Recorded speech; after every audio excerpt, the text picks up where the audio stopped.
Фросина Кулакова, Викторија Николова и Фросина Цековска, кои трагично ги загубија своите животи на Партизанска, минувајќи прописно на пешачки премин, се само 3 случаи меѓу стотиците загубени животи во сообраќајни несреќи на овој булевар и уште многу низ земјава.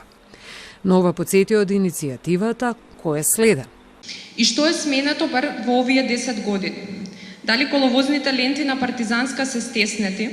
Дали е ставен фокус на младите луѓе како целна група која непрописно вози и според светски истражувања најчесто е виновна за сообраќајните прекршоци и судири со тешки последици? Дали казните се посериозни? Дали е воведен безбеден град системот за казнување? Или сите работи добро ги знаат оние кои треба да ги спроведат, но поради политичка волја решаваат да ги одложат до некое наредно време, до нечи туки мандат, се со цел да не се изгубат политички поени, а во меѓувреме не се губат поени, но се губат животи.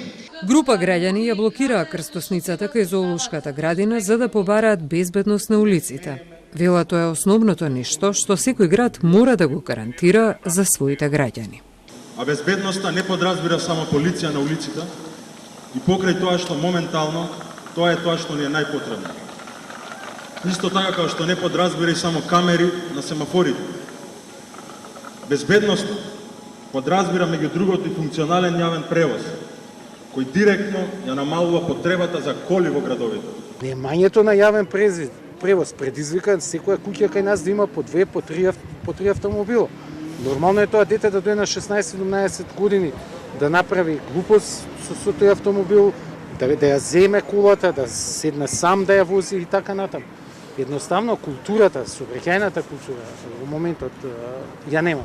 Важно е точно да се одредат црните точки во сообраќајот за кои е потребна соработка со Министерството за внатрешни работи, Велиша Кутковска, која има развиено софтверско решение за идентификување на критичните црни точки во Скопје.